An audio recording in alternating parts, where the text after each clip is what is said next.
Self-awareness is a superpower. Welcome to Soul and Vibration.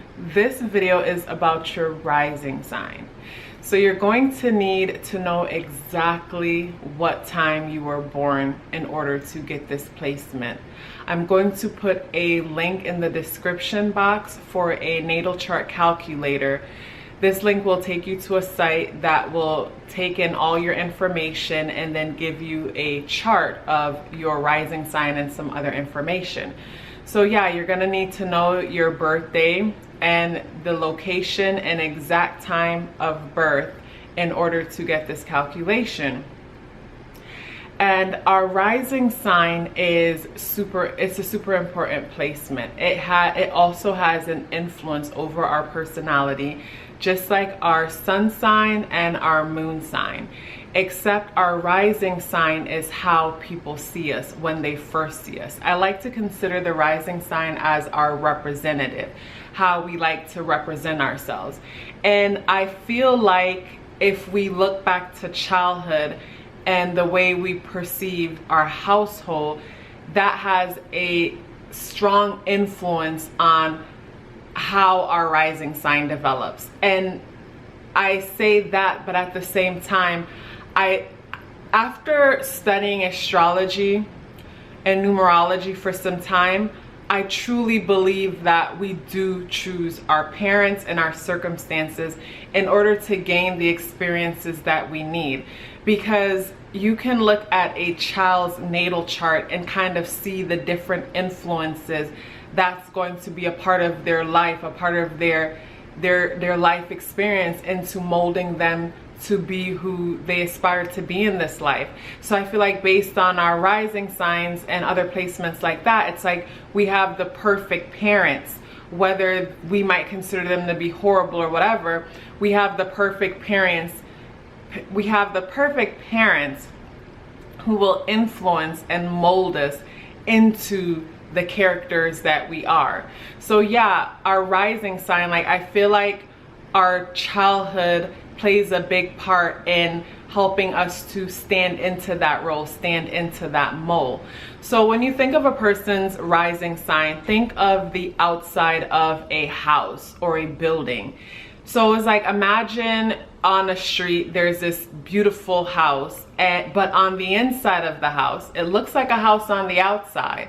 But on the inside, maybe it's a doctor's office, or maybe it's like a reform house for people who came out of prison, but looks like there's cookies being baked in there and just like a whole warm, loving family vibe in there. But on the inside, which that could be our moon, will be seen on the inside. But on the outside is pretty much our rising. And I find that a lot of the times when we meet other people who share the same zodiac sign as us and we feel like, whoa, me and this person have nothing in common. Our rising sign plays a big part in that, because even though you might share the same sun sign, your representatives are different. You like to represent yourselves differently. And our rising sign shows people, like, it gives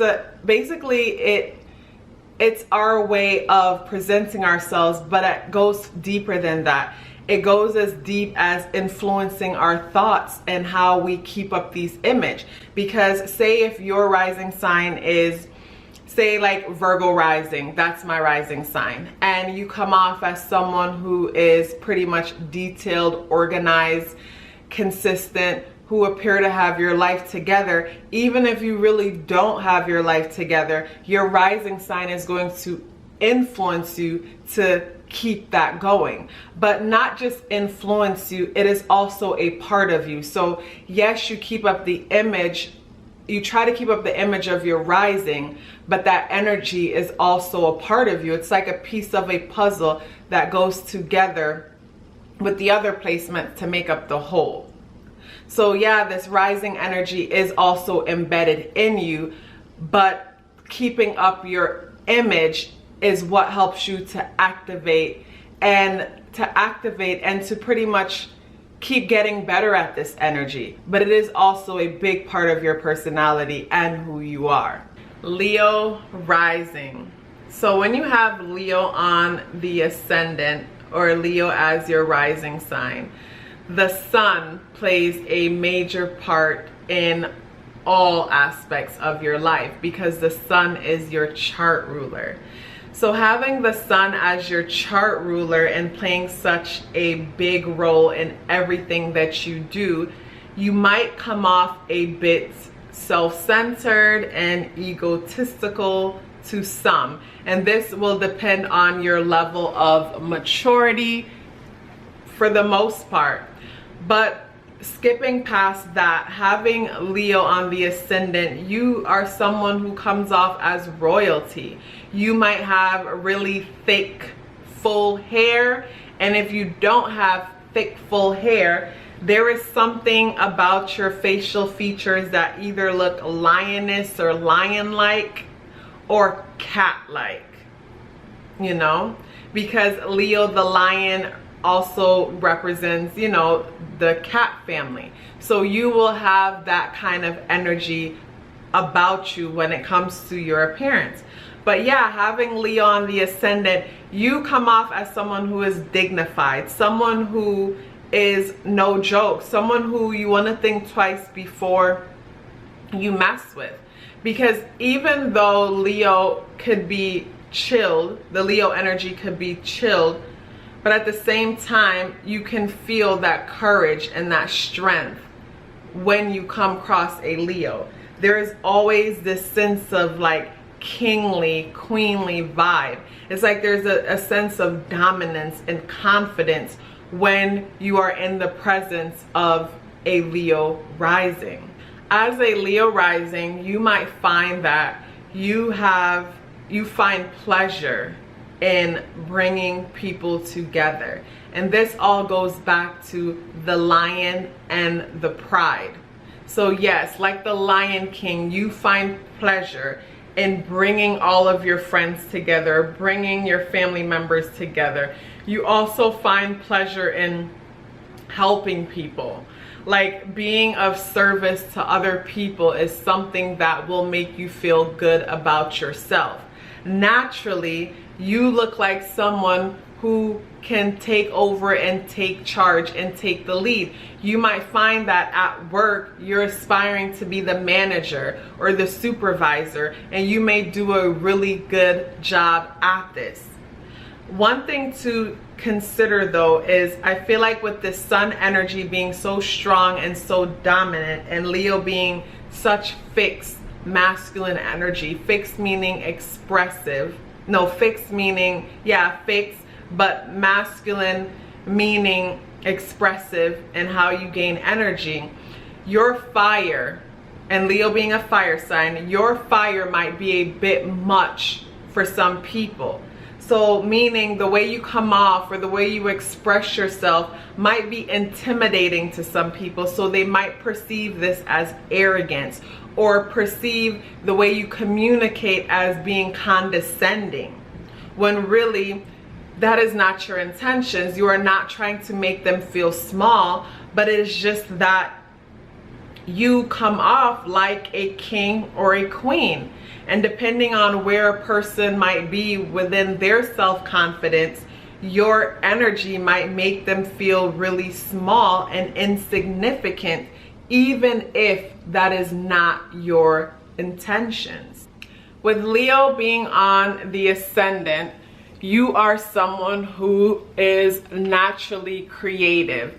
Maybe when you were younger, you were into dance or art or anything that allows you to express yourself. It is very important that as you grow older, even if you don't work in the creative fields, you need to indulge in side hobbies and different things like that that allows you to express yourself creatively. Because with Leo representing like the heart space and just creativity itself, when you are creating, it's almost like you are nurturing your own heart, you're nurturing your own soul. The Leo energy can also be playful and childlike, and creative self-expression is a childlike energy. Like in numerology, the number 3 represents the child, and the number 3 is creative self-expression, which pretty much means like just being artistic and expressive in everything that you do. When you were younger, you might have fantasized about singing, dancing, performing, or being on some stage. And that is because with that being your rising sign, it's like expressing yourself in front of an audience is a big part of who you are. So if whatever you are doing doesn't allow you to do that, you might find that you're unhappy, or you might find that a bunch of different situations happen that keeps pushing you. Say for example, you work at a certain job, you know, and at this job it's like you keep wanting to climb up the ladder, and you're slowly climbing up the ladder, but there's always some situation that's happening that seems to, you know, keep bringing your attention to the fact that this job isn't for you. That is because like your Leo energy isn't being nurtured. I have my moon in Leo, and whatever it is that I'm doing, like it is very important for me to express myself creatively, whether that is speaking, creating art, dancing, styling, designing. Like it is very important for me to express myself, and if I'm not expressing myself creatively, it is like I am suppressing the biggest part of me. So same to you, Leo rising, like it is super important for you to express yourself creatively. And yeah, that is your representative. When people see you, they see that king or queen. They see the courageous part of you. They see your strength. They see your power. They see your magnetism, because with the sun being the ruler of Leo, and the sun being your chart ruler, it's like you're very magnetic. You're very magnetic. If, say for example, you might have like a strong Virgo energy with this placement. The Virgo energy, or even Aquarius energy with this placement, those energies will cause you to question yourself, you know, and cause you to kind of like tone this energy down. But even though those energies cause you to tone this energy down, it's like they can never completely suppress this energy, because even toned down, this energy is going to still be communicating to you loudly until you answer to it, you know? So even though our rising sign is how people see us and how we like to present ourselves, like I said, it's like our representative who we send out to greet and meet people, it still plays a very significant role in our psychology and who we are. So yeah, with Leo on the horizon, you know, you guys are some courageous, beautiful, vibrant, colorful people to look at. I hope this video was helpful. Please don't forget to like this video, subscribe to this channel, and let me know your experience with your rising sign, or just whatever it is that you might want to share with me in the comment box below, because I really appreciate hearing from you guys and just the back and forth communication. I look so forward to seeing you in the next video.